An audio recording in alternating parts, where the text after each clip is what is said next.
देखेंगे आज क्लास 11 के लेक्चर वीडियो में कुछ वीडियो आपको आज डाला जाएगा, जिसमें पहला हेडिंग है मूल।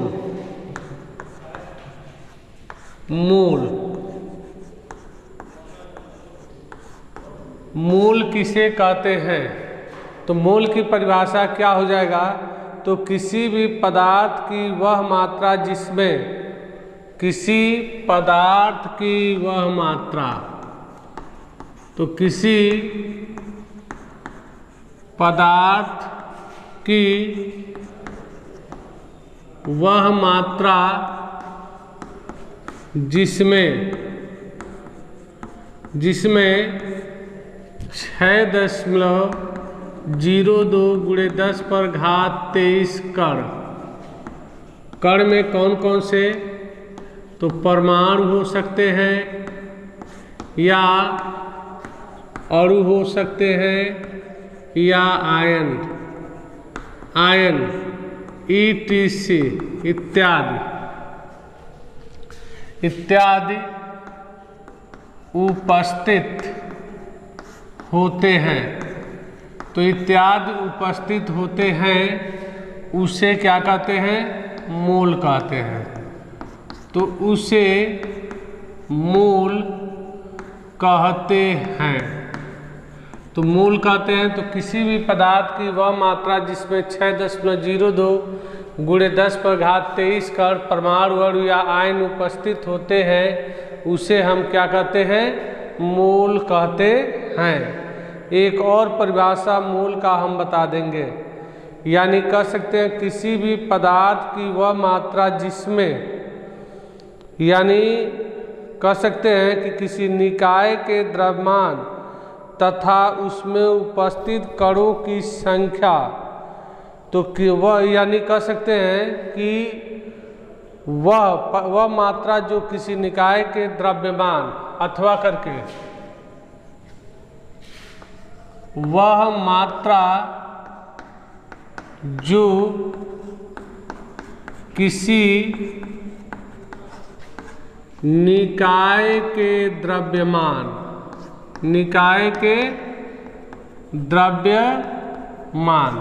तो क्या कहेंगे? वह मात्रा जो किसी निकाय के द्रव्यमान तथा उसमें उपस्थित कणों की संख्या तथा उसमें उपस्थित कणों की संख्या, तो कणों की संख्या दोनों को व्यक्त करता है। तो दोनों को व्यक्त करता है, उसे हम क्या कहते हैं? उसे मूल कहते हैं। उसे हम मूल कहते हैं। तो मूल क्या है? तो वह मात्रा जो किसी निकाय के द्रव्यमान और उसमें उपस्थित कणों की संख्या दोनों को प्रदर्शित करते हैं, उसे हम मूल कहते हैं। और एक मूल का मान 6.02 × 10⁻23 प्रति परमाणु के मान के क्या होता है? बराबर होता है। एक मूल का मान। तो दो परिभाषा हुआ, बहुत इंपॉर्टेंट हेडिंग है मूल। तो मूल क्या है? तो किसी भी पदार्थ की वह मात्रा जिसमें 6.02 × 10⁻23 परमाणु अणु या आयन उपस्थित होते हैं, उसे मूल कहते हैं। या एक और परिभाषा कि वह मात्रा जो किसी निकाय के द्रव्यमान और उसमें उपस्थित कणों की, यानी निकाय के द्रव्यमान और उसमें उपस्थित कणों की संख्या दोनों को प्रदर्शित करते हैं, उसको भी मूल कहते हैं। और एक मूल का मान इतना होता है। अब देखेंगे अगला हेडिंग है, यानी एवोगैड्रो संख्या।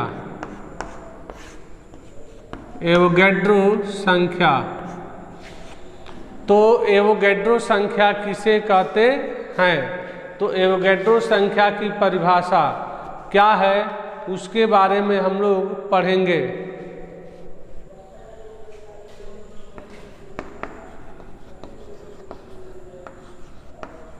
Avogadro's number.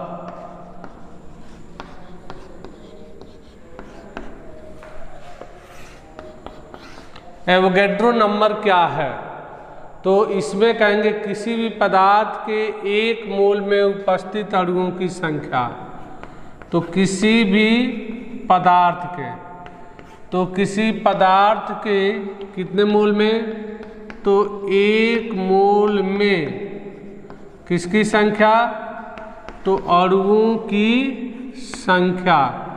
तो एक मोल में उपस्थित अणुओं की संख्या को क्या कहते हैं? एवोगैड्रो संख्या। तो एवोगैड्रो संख्या कहते हैं, एवोगैड्रो संख्या कहते हैं। इसे हम Na, n का मतलब नंबर, a का मतलब एवोगैड्रो, तो इसे Na से व्यक्त करते हैं। तो इसे Na से व्यक्त करते हैं। तो क्या कहेंगे? किसी भी पदार्थ के एक मोल में उपस्थित अणुओं की संख्या को एवोगैड्रो संख्या कहते हैं। इसे Na से प्रदर्शित करते हैं, अर्थात 1 एवोगैड्रो संख्या। एक एवोगैड्रो संख्या का मान कितना होता है? तो मूल संख्या के मान के बराबर होता था 6.02 गुणे 10⁻23 के मान के बराबर होता है। तो एवोगैड्रो नंबर की परिभाषा, तो किसी भी पदार्थ के एक मोल में उपस्थित अणुओं की संख्या को एवोगैड्रो संख्या कहते हैं, जिसे हम Na से प्रदर्शित करते हैं। तो ये एवोगैड्रो संख्या और मोल की परिभाषा। अब मोल पर कुछ न्यूमेरिकल लगेंगे, उसके लिए आपको कुछ सूत्र की स्थापना करना पड़ेगा, उसको हम लोग देख ले रहे हैं। तो देखेंगे मोल पर हम कुछ क्वेश्चन बता रहे हैं और न्यूमेरिकल भी बताएंगे।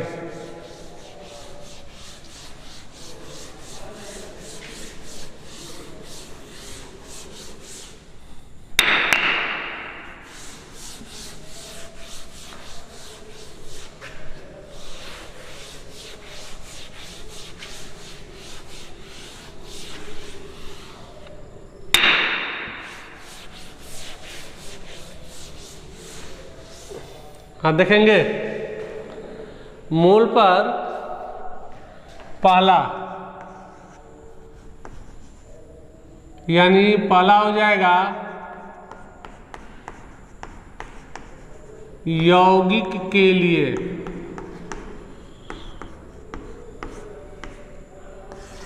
यौगिक के लिए, यौगिक के लिए क्या होगा? तो यौगिक के लिए क्या होगा? तो इसमें देखेंगे पहला, किसी भी यौगिक का मूल संख्या, फार्मूला है, इस पर न्यूमेरिकल लगेगा। मूल संख्या बराबर होता है उस यौगिक का ग्राम में भार, यौगिक का ग्राम में भार बटा उस यौगिक के अणुभार से भाग दे दीजिए, अणुभार से भाग दीजिए, तो आपका फार्मूला हो जाएगा, यानी यौगिक का मूल संख्या बराबर यौगिक का भार स्मॉल w ग्राम में बटा यौगिक का अणुभार स्मॉल m। तो ये मूल यौगिक का मूल संख्या का फार्मूला हो गया। दूसरा देखेंगे, दूसरा है अणुओं के लिए। तो अणुओं की संख्या, अणुओं की संख्या बराबर होता है मूल संख्या गुणे एवोगैड्रो संख्या। एवोगैड्रो संख्या का मान 6.02 गुणे 10⁻23 होता है। तो अणुओं का मूल संख्या बराबर, अणुओं की संख्या बराबर उस यौगिक के मूल संख्या में एवोगैड्रो संख्या से गुणा कर देंगे तो उस यौगिक के निश्चित भार में अणुओं की संख्या निकल जाएगी। और तीसरा देखेंगे, तीसरा है कि किसी यौगिक के 6.02 × 10⁻23 किसी यौगिक के 6.02 × 10⁻23 अणुओं का जो ग्राम में भार होता है, ग्राम में भार जो होगा यौगिक का क्या कहलाएगा, तो उस यौगिक का ग्राम में जो भार होगा उस यौगिक का क्या कहलाता है, तो अणु भार कहलाता है। तो यौगिक का अणु भार कहलाता है, तो यौगिक का अणु भार कहलाता है। तो किसी भी यौगिक के 6.02 × 10⁻23 अणुओं का ग्राम में भार उस यौगिक का क्या कहलाता है, अणु भार कहलाता है। तो ये किसी यौगिक के लिए आपका कह सकते हैं कि यौगिक के लिए मोल संख्या, अणुओं की संख्या और अणु भार निकालने के ये 3 फार्मूले हो गए। अब यौगिक के बाद हम लोग देखेंगे तत्व के लिए दूसरा।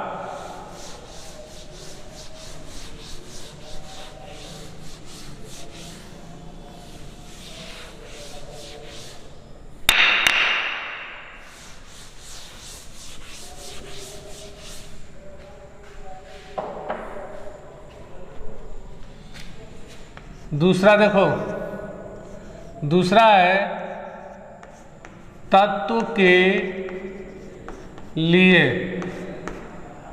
तत्व के लिए क्या हो जाएगा, तो तत्व में ग्राम परमाणुओं की संख्या निकालते हैं। तत्व में क्या निकालते हैं, ग्राम परमाणु या मूल परमाणु।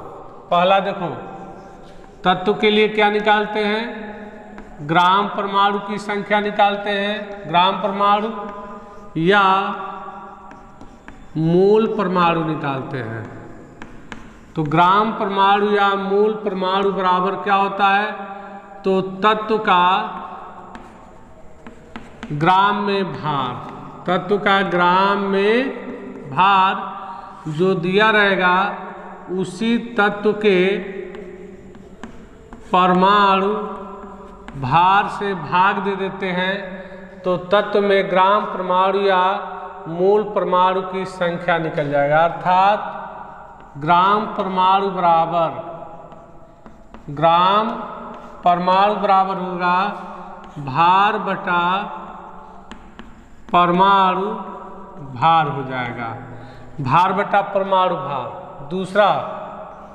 दूसरा अगर न्यूमेरिकल तत्व का निकालना है तो उसके लिए फार्मूला क्या हो जाएगा कि परमाणुओं की संख्या बराबर उस तत्व, क्योंकि तत्व किससे मिलकर बना होता है, तो प्रत्येक तत्व परमाणुओं से मिलकर के बना होता है। तो कितने परमाणु, किसी तत्व की निश्चित मात्रा में कितने परमाणु हो सकते हैं, तो उसके लिए होता है परमाणुओं की संख्या बराबर, परमाणुओं की संख्या बराबर होता है ग्राम परमाणु, यानी उसके ग्राम परमाणु में हम एवोगैड्रो संख्या 6.02 × 10⁻23 से गुणा कर देंगे तो क्या निकल जाएगा, तो परमाणुओं की संख्या निकल जाएगा। यानी परमाणुओं की संख्या बराबर ग्राम परमाणु गुणे एवोगैड्रो संख्या हो जाएगा। तीसरा देखेंगे, तीसरा क्या हो जाएगा, तो तीसरा 6.02 × 10⁻23 परमाणुओं का ग्राम में भार, 6.02 × 10⁻23 परमाणुओं का ग्राम में भार, यानी इतने में ग्राम में जो भार होता है, ग्राम में भार उस तत्व का क्या कहलाता है, तो उस तत्व का परमाणु भार कहलाता है, तो उस तत्व का परमाणु भार कहलाता है। तो तीसरा क्या हुआ कि जो एवोगैड्रो संख्या होता है, एवोगैड्रो संख्या में परमाणुओं का जो ग्राम में भार होता है उस तत्व का क्या कहलाता है, तो उस तत्व का परमाणु भार कहलाता है। तो परमाणु भार कहलाता है। अब यहाँ देखेंगे ये तत्व के लिए हो गया।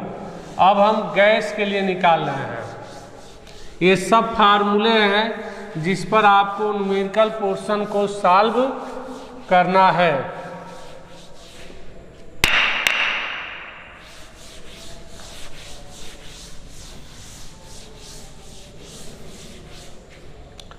अब देखेंगे तीसरा,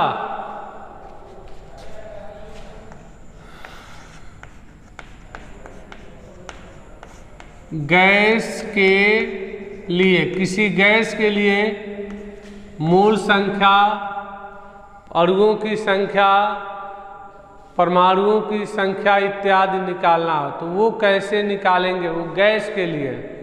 तो गैस के लिए क्या हो जाएगा, NTP पर किसी भी गैस का, देखो पहला NTP का मतलब नॉर्मल टेम्परेचर प्रेशर, इसी को कहते हैं सामान्य ताप दाब, या STP को कहते हैं मातादा, यानी स्टैंडर्ड टेम्परेचर प्रेशर, मानक ताप दाब, ये नॉर्मल टेम्परेचर प्रेशर। मातादा पर किसी गैस का आयतन, तो किसी गैस का आयतन सदैव कितना होता है, तो 22.4 लीटर, या 1 लीटर में 1000 ml होता है तो 1000 से गुणा कर दो तो 22,400 ml होता है। तो 22,400 ml होता है। NTP या STP पर किसी भी गैस का आयतन 22.4 लीटर या 22,400 ml होता है। अब यहाँ पर देखेंगे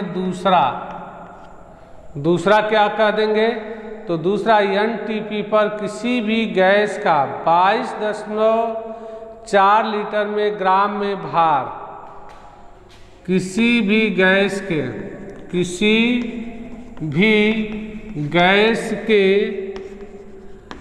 22.4 लीटर में गैस का ग्राम में भार, गैस का ग्राम में भार, उस गैस का क्या कहलाता है, तो ग्राम अणु भार, तो ग्राम अणु भार कहलाता है। इस पर भी न्यूमेरिकल लगेगा कि किसी भी गैस के 22, क्योंकि हम जानते हैं STP या NTP पर आयतन 22.4 लीटर होता है, तो 22.4 लीटर में गैस का जो ग्राम में भार होता है उस गैस का ग्राम अणु भार कहलाता है। तो ग्राम अणु भार कहलाता है। तीसरा देखेंगे, NTP पर किसी भी गैस के 22.4 लीटर में, NTP पर किसी गैस के 22.4 लीटर में जो अणुओं की संख्या होती है, अणुओं की संख्या वो किसके मान के बराबर, तो एवोगैड्रो संख्या 6.02 × 10⁻23 होता है। तो तीसरा नियम गैस के लिए दिया गया कि किसी भी गैस के 22.4 लीटर में अणुओं की जो संख्या होती है वह 6.02 × 10⁻23 के बराबर होता है। के क्या होता है, के बराबर होता है, यानी एवोगैड्रो संख्या के मान के बराबर होता है। गैस के लिए चौथा फार्मूला दिया गया कि गैस के मोलों की संख्या, यहाँ देखेंगे गैस के मोलों की संख्या, तो मोलों की संख्या बराबर गैस का ग्राम में भार, गैस का ग्राम में भार बटा गैस का अणुभार। ग्राम में भार W, ग्राम में अणुभार कितना यम से। तो गैस के मोलों की संख्या बराबर गैस का ग्राम में भार बटा गैस का अणुभार कहलाता है, अनुपात हो गया। अब पांचवा देखेंगे, पांचवा फार्मूला हो गया कि गैस, किसी गैस के मोलों की संख्या बराबर किसी गैस के, तो किसी गैस के मोलों की संख्या, तो किसी गैस के मोलों की संख्या बराबर क्या होता है, तो STP पर गैस का आयतन लीटर में, STP या NTP पर गैस का आयतन, गैस का आयतन किस में होना चाहिए, तो लीटर में। अब बटा आपका कितना, तो 22.4 से भाग दे देंगे। तो किसी भी गैस के मोलों की संख्या निकालना है तो STP या NTP पर गैस का आयतन लीटर में और उसमें 22.4 से भाग दे देंगे तो गैस के मोलों की संख्या निकल जाएगा। तो ये अगर मूल कॉन्सेप्ट में कोई गैस दिया है और उस पर कोई न्यूमेरिकल लगाना है तो ये पांचों फार्मूले की सहायता से ये न्यूमेरिकल लग जाएगा। तो ये सब फार्मूले आपको थ्योरेटिकल एकदम से याद होना चाहिए। अब देखेंगे गैस के बाद बिलियन एक आता है, बिलियन पर भी कुछ न्यूमेरिकल हो सकते हैं।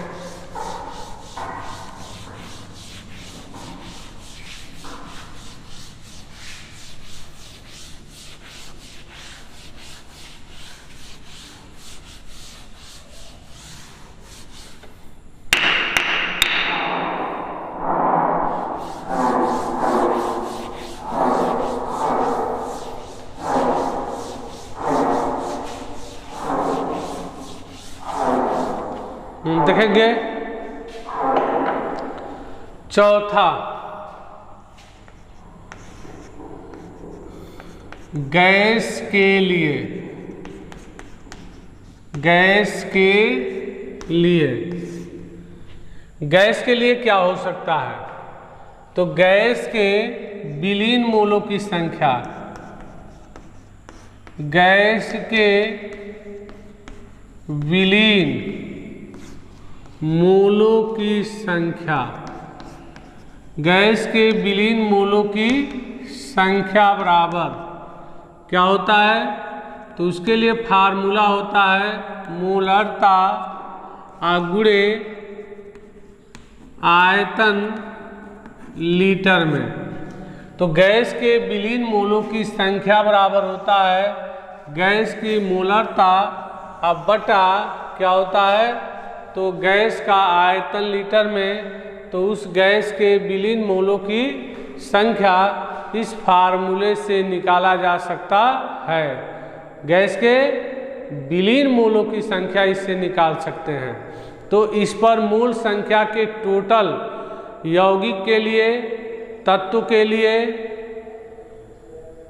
गैस के लिए और विलयन के लिए, इस चारों फार्मूले से मूल कॉन्सेप्ट के लगभग न्यूमेरिकल निश्चित ही लगाए जा सकते हैं। इस कारण ये चारों फार्मूले एकदम से आप लोग तैयार रखो और न्यूमेरिकल पोर्शन को पूरा लगाने का प्रयास हम लोग करेंगे। उसके बाद अगला हम बहुत इम्पॉर्टेंट हेडिंग पढ़ा रहे हैं। जो अगला देखेंगे आपका हम सीमांत अभिकर्मक पढ़ा रहे हैं। अगला नया हेडिंग है। अभी इस पर मूल कॉन्सेप्ट पर न्यूमेरिकल भी आपको भेजा जाएगा कि इसका न्यूमेरिकल कैसे हम लोग सॉल्व कर सकते हैं। तो देखेंगे पहले आपका सीमांत अभिकर्मक के बारे में हम लोग पढ़ लें कि आखिर सीमांत अभिकर्मक है क्या।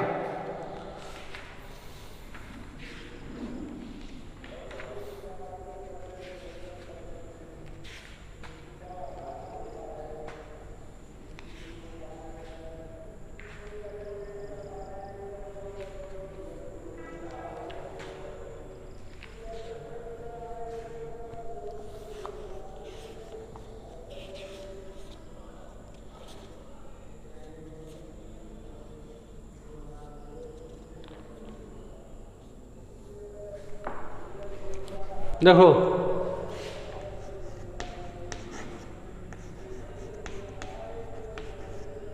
सीमांत अभिकर्मक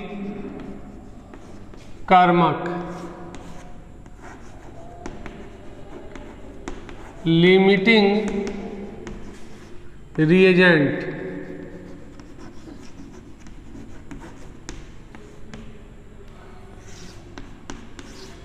सीमांत अभिकर्मक किसे कहते हैं।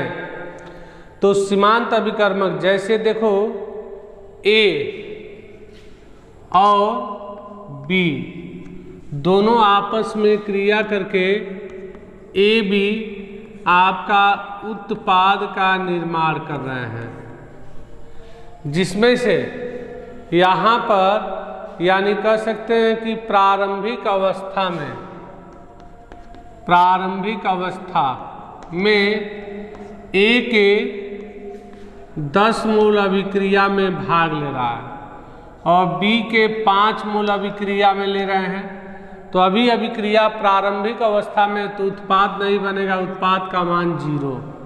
लेकिन टी समय बाद जब ये दोनों आपस में टकराते हैं तो टकरा करके यानी कुछ मोल उत्पाद बनाने में परिवर्तित होगा।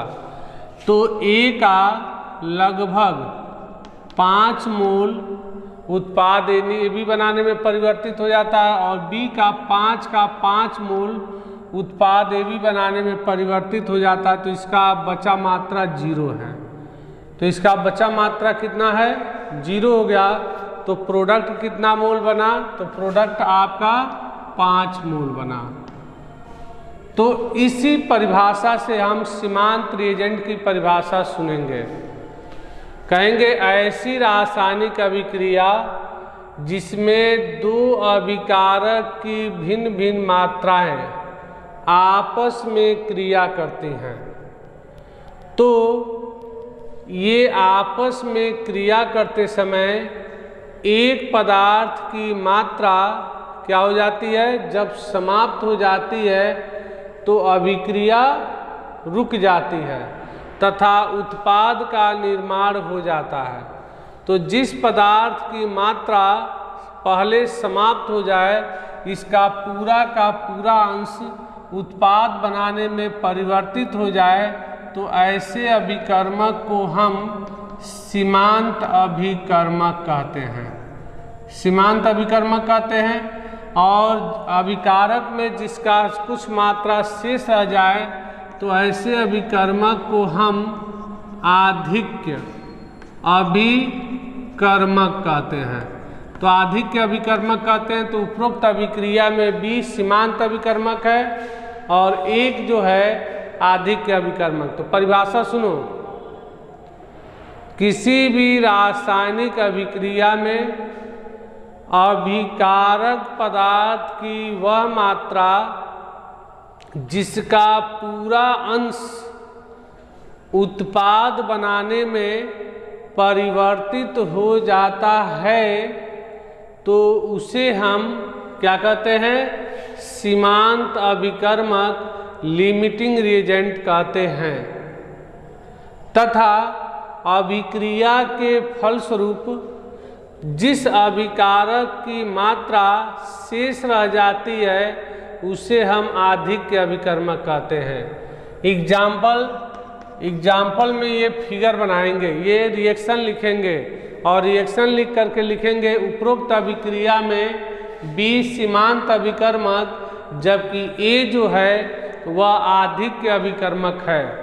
तो यानी कह सकते हैं लिमिटिंग रिएजेंट किसे कहते हैं, तो किसी भी रासायनिक अभिक्रिया में अभिकारक पदार्थ की वह मात्रा जिसका पूरा अंश उत्पाद बनाने में परिवर्तित हो जाता है उसे हम सीमांत अभिकर्मक कहते हैं। तो तथा अभिक्रिया में जिस पदार्थ की मात्रा शेष रह जाती है उसे हम आधिक्य अभिकर्मक कहते हैं। एग्जाम्पल में लिखेंगे ये रिएक्शन लिखने के बाद कि उपरोक्त अभिक्रिया में बी सीमांत अभिकर्मक जबकि ए आधिक्य अभिकर्मक होता है। तो आधिक्य अभिकर्मक और ये सीमांत अभिकर्मक है।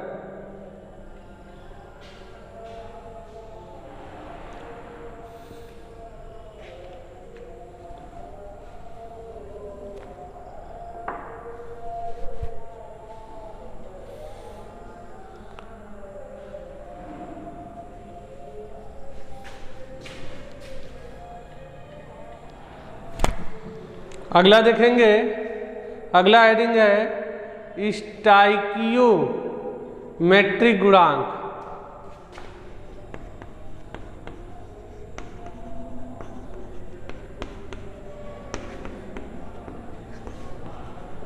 स्टाइकियोमेट्रिक गुणांक किसे कहते हैं? तो स्टाइकियोमेट्रिक गुणांक की परिभाषा किसे कहते हैं उसको सुनेंगे। किसी भी संतुलित अभिक्रिया में अभिकारक और उत्पाद के मात्राओं को उचित संख्याओं के रूप में लिखा जाता है। जैसे देखो ये KClO3 इसका नाम है पोटेशियम क्लोरेट। अगर इसको गर्म किया जाए लगभग 360 डिग्री सेल्सियस ताप पर तो यह अपघटित होगा पोटेशियम क्लोराइड और ऑक्सीजन में अपघटित हो जाएगा। इसको बैलेंस करें तो 2 से मल्टीप्लाई कर देंगे 2 से, ऑक्सीजन 3 दूनी 6 है तो इसमें 3 से। तो यह आपका एक संतुलित रासायनिक समीकरण है। तो परिभाषा क्या हो जाएगा कि स्टाइकियोमेट्रिक गुणांक किसे कहते हैं? तो किसी भी संतुलित रासायनिक समीकरण में इस अभिकारक और इस उत्पाद को जिस पूर्ण संख्या के रूप में प्रदर्शित किया जाता है तो उसे उस अभिक्रिया का स्टाइकियोमेट्रिक गुणांक कहते हैं। एग्जाम्पल जैसे पोटेशियम क्लोराइड के अपघटन में इस अभिक्रिया का स्टाइकियोमेट्रिक गुणांक KClO3 2 है तो 2, ये 2 है तो 2, ऑक्सीजन 3 है तो 3, तो 2, 2 तथा 3 होता है। तो स्टाइकियोमेट्रिक गुणांक किसे कहते हैं? तो किसी भी संतुलित रासायनिक समीकरण में अभिकारक और उत्पाद में पदार्थों को जिस संख्या के रूप में प्रदर्शित करते हैं उसे उस समीकरण का स्टाइकियोमेट्रिक गुणांक कहते हैं। तो पोटेशियम क्लोरेट के अपघटन का स्टाइकियोमेट्रिक गुणांक 2, 2 तथा 3 होता है। तो ये आपका सीमांत अभिकर्मक और स्टाइकियोमेट्रिक गुणांक पर कुछ न्यूमेरिकल हो गए। तो इसके बाद इस पर हम न्यूमेरिकल पोर्शन थ्योरी हो गया, अब इस पर न्यूमेरिकल पोर्शन कुछ हम दे रहे हैं उसको आप लोग सॉल्व करेंगे।